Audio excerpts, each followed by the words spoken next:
साथियों, आज की डेट है 7 सितंबर 2024 और आज की डेट में ITI second year electrician trade से जितने भी छात्र अपने कॉलेज से गए थे एग्जाम देने, उनके द्वारा जो भी यहाँ पर क्वेश्चन बताया गया है कि आज की डेट में ये क्वेश्चन पूछा गया है। कुछ क्वेश्चन मैंने यहाँ पर कवर किया है जो कि आईटीआई के छात्रों के लिए काफी महत्वपूर्ण है, जिनका अभी तक एग्जाम नहीं हुआ है। यदि आप भी ITI second year electrician trade के छात्र हैं और अभी तक आपका एग्जाम नहीं हुआ है, तो आप इस वीडियो को कंप्लीट देखिएगा।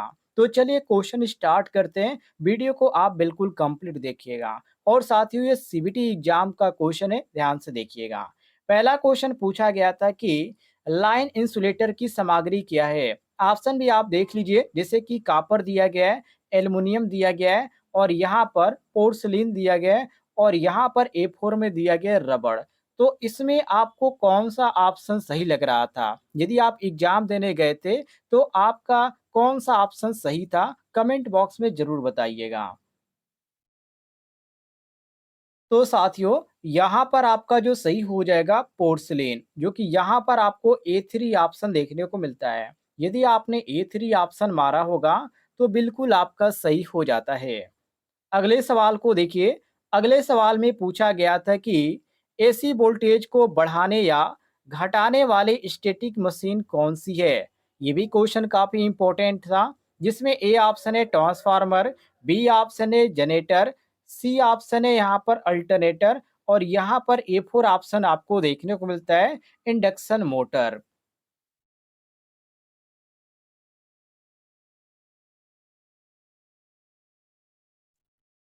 तो सही जवाब होगा साथियों, यहाँ पर आपको देखने को मिलता है ट्रांसफार्मर।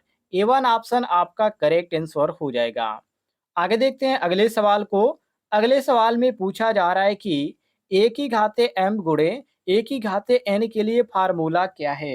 ये तो काफी इजी है, सभी लोग बता सकते हैं इसका आंसर। बिल्कुल, जितने भी लोग इसका आंसर जानते हैं, सभी लोग कमेंट बॉक्स में बताते चलिएगा। अगला सवाल आप सभी के सामने है, जिसमें पूछा जा रहा है कि ईएमएफ की गणना करने का सूत्र क्या है एक डीसी मोटर में। डीसी मोटर की केस में ईएमएफ गणना करने का सूत्र क्या होता है।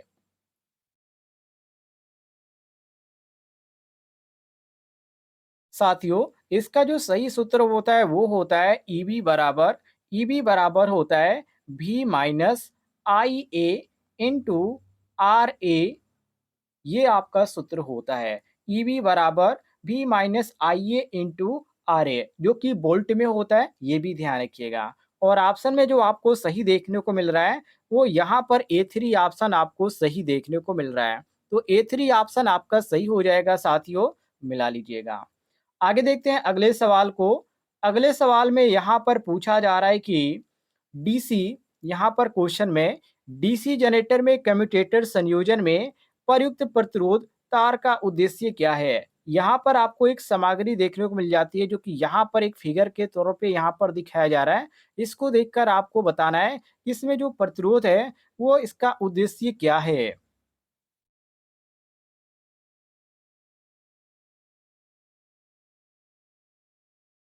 सही जवाब होगा साथियों, एक धारा की सही दिशा को पलटने की ये विधि है, जो कि यहाँ पर प्रतिरोध के रूप में दिखाने का उद्देश्य है। और यहाँ पर आपको ए ऑप्शन देखने को सॉरी ए4 ऑप्शन आपको देखने को मिल जाता है।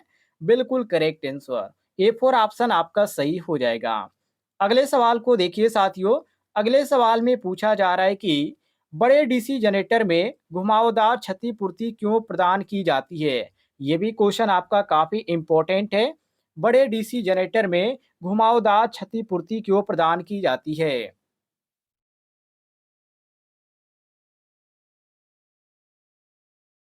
तो साथियों, आर्मेचर प्रतिक्रिया के प्रभाव जो होता है, उस प्रभाव को बेअसर कर सके, इसलिए ऐसा किया जाता है।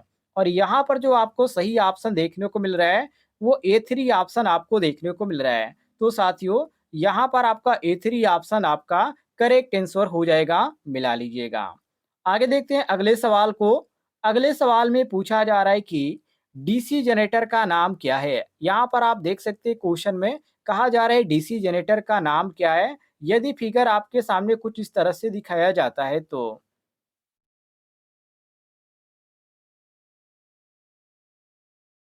साथियों इसमें आपको 2 वाइंडिंग देखने को मिल रही है और ये जो आपको वाइंडिंग दर्शा रहा है जो कि आर्मेचर के यहाँ पर जुड़ी हुई है, तो ये आपको जो वाइंडिंग देखने को मिल रही है, ये किस चीज़ की वाइंडिंग है?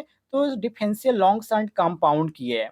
और ऑप्शन में जो आपको देखने को मिल जाता है A1 ऑप्शन, ये A1 ऑप्शन आपका करेक्ट आंसर हो जाएगा, मिला लीजिएगा। आगे देखते हैं साथियों अगले सवाल को। अगले सवाल में पूछा जा रहा है कि डीसी मोटर की गति की गणना करने के लिए किस सूत्र का उपयोग किया जाता है? वेरी वेरी इंपॉर्टेंट क्वेश्चन है। डीसी मोटर की गति की गणना करने के लिए किस सूत्र का उपयोग किया जाता है? तो साथियों इसका जो सही सूत्र होता है वो होता है एन बराबर ई बी अपान फाई। क्या होता है? एन बराबर ई बी अपान फाई। और ऑप्शन में जो आपको सही देखने को मिल रहा है वो ऑप्शन नंबर A1 देखने को मिल रहा है। तो A1 साथियों आपका करेक्ट आंसर हो जाएगा, मिला लीजिएगा। आगे बढ़ते हैं अगले सवाल को देखिए। अगले सवाल में साथियों यहाँ पर पूछा जा रहा है कि डीसी 4 पॉइंट स्टार्टर में होल्डिंग कॉइल से जुड़े श्रेणी प्रतिरोधक का उद्देश्य क्या है? बहुत ही इंपॉर्टेंट क्वेश्चन है साथियों। श्रेणी में यहाँ पर बात किया जा रहा है कि श्रेणी प्रतिरोधक का उद्देश्य क्या है? तो ये जो इसका उद्देश्य होता है, जो कॉइल होती है साथियों, उसमें क्या होता है, ये करंट को सीमित करता है। मतलब कि होल्डिंग कुंडली में जो करंट होता है उसको क्या किया जाता है, इसके द्वारा सीमित किया जाता है। और यहाँ पर आपको देखने को मिल रहा है वो A1 ऑप्शन देखने को मिल रहा है, बिल्कुल करेक्ट आंसर। A1 साथियों आपका करेक्ट आंसर हो जाएगा। आगे बढ़ते हैं अगले सवाल को देखिए। अगले सवाल में यहाँ पर पूछा जा रहा है कि चल रही डीसी मोटर में प्रेरित ईएमएफ की क्रिया क्या है? वेरी वेरी इंपॉर्टेंट क्वेश्चन है। प्रेरित ईएमएफ की क्रिया पूछा जा रहा है साथियों।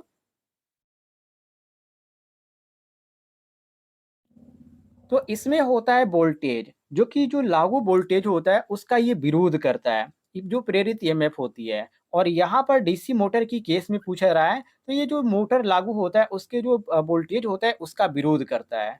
और यहाँ पर आपको A2 ऑप्शन देखने को मिल रहा है, बिल्कुल करेक्ट आंसर। A2 ऑप्शन आपका सही हो जाएगा। यदि आपने भी मारा होगा A2 ऑप्शन तो बिल्कुल आपका सही है साथियों, मिला लीजिएगा।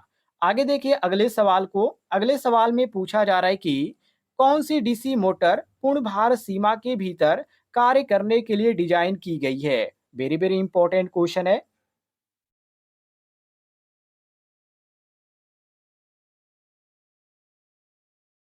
तो साथियों इसमें आपका होता है विभेदक यौगिक मोटर, जिसको हम इंग्लिश में बोलते हैं डिफरेंशियल कंपाउंड मोटर। और यहाँ पर आपको A4 ऑप्शन में देखने को मिल रहा है। ये A4 ऑप्शन में आपको करेक्ट आंसर देखने को मिल रहा है, ध्यान रखिएगा। ये आपका A4 ऑप्शन यहाँ पर है।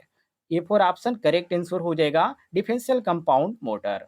आगे देखते हैं अगले सवाल को। अगले सवाल में पूछा जा रहा है कि प्रतीक का नाम क्या है? यहाँ पर जो सिंबल आपको देखने को मिल रहा है, इस सिंबल का नाम पूछा जा रहा है। इस सिंबल को किस नाम से जाना जाता है?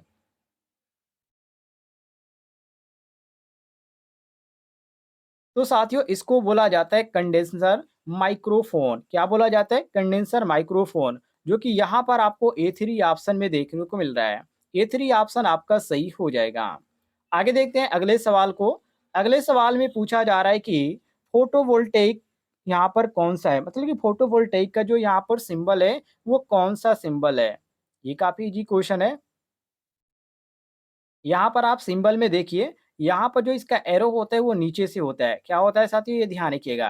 फोटोवोल्टेइक सेल का जो एरो होता है वो यहाँ पर जो होता है 2 होता है। और यहाँ पर आपको जो ऑप्शन में देखने को मिल रहा है साथियों, वो A3 ऑप्शन में देखने को मिल रहा है। तो A3 ऑप्शन आपका सही हो जाएगा, मिला लीजिएगा। यदि आपको कोई भी किसी भी तरह का किसी भी क्वेश्चन में दिक्कत हो तो कमेंट बॉक्स में पूछ लीजिएगा, आपको जानकारी मिल जाएगी। और डेली मैं आपको क्वेश्चन कराता हूँ जो यहाँ पर एग्जाम में पूछे जाते हैं। यदि आप आईटीआई फर्स्ट ईयर के छात्र हैं तो आप चैनल पे जाइएगा, वहाँ से आप देख लीजिएगा। डेली आपका जो एग्जाम होता है जिस तरह के क्वेश्चन पूछे जाते हैं वो क्वेश्चन बताए जाते हैं।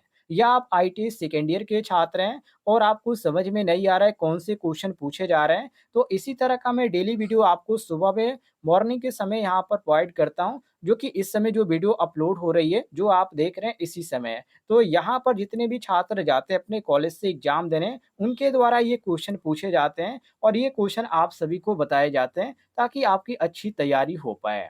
उम्मीद है साथियों आपको जानकारी पसंद आई होगी, तो वीडियो पर लाइक ज़रूर कीजिएगा।